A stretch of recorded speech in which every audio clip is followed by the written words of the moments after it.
Hello and welcome back to another epic adventure at Weaver Stonehouse Farms. This time, the gate is open. We're into the garden. Let's come along.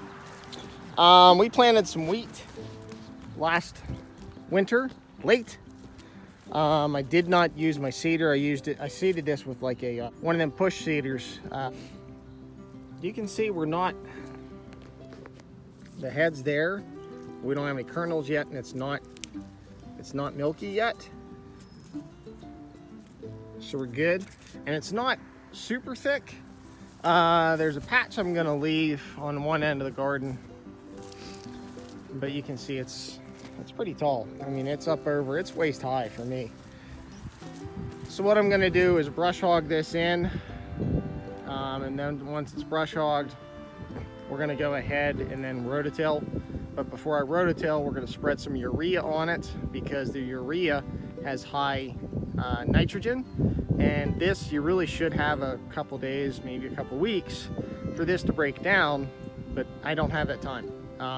Other stuff was broken and we were fixing other things. So we're gonna use the urea to offset that, hopefully. And yeah, you can take a look, our strawberry crop, it's coming along. Oh man, these things are getting massive. Wow. There's berries. Oh wow, that's awesome. They're huge. Wow. Thanks, Mark and Joel. Wow, wow, wow. Yeah, this was an absolute blessing for Mark and Joel Weaver and Chris and Grandma's Produce with these strawberries. Wow.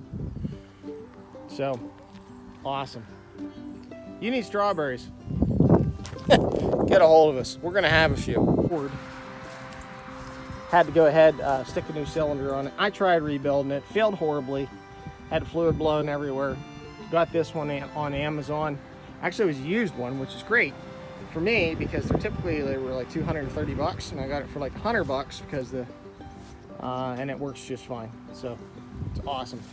So brush hog on here, then we'll go ahead and get this thing running. Okay, here we are.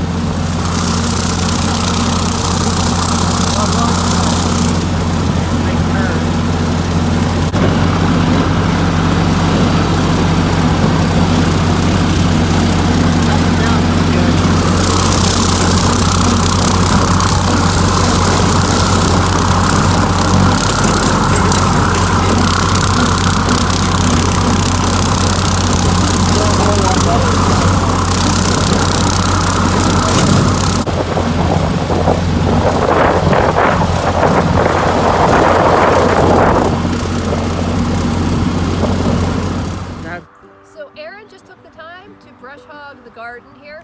We knocked our cover crop down. And cover crop was wheat? It was winter wheat. And it kind of hurt to knock it down because it was looking pretty good. But we knocked it down so we can get ready to rototill. Now we still till here because it's a giant space to work by hand. And we have a lot of weed pressure, so we also plant in the black landscape cloth that commercial growers use. So I'll cut the brush hog, and I didn't drill this in. I just did it with the hands. The push seeder is what a push seeder is with. So you can actually see, like, that's the tracks of the little push seeder where I did the next one, and that's the tracks of the little push seeder. All right, so we'll rototill this next.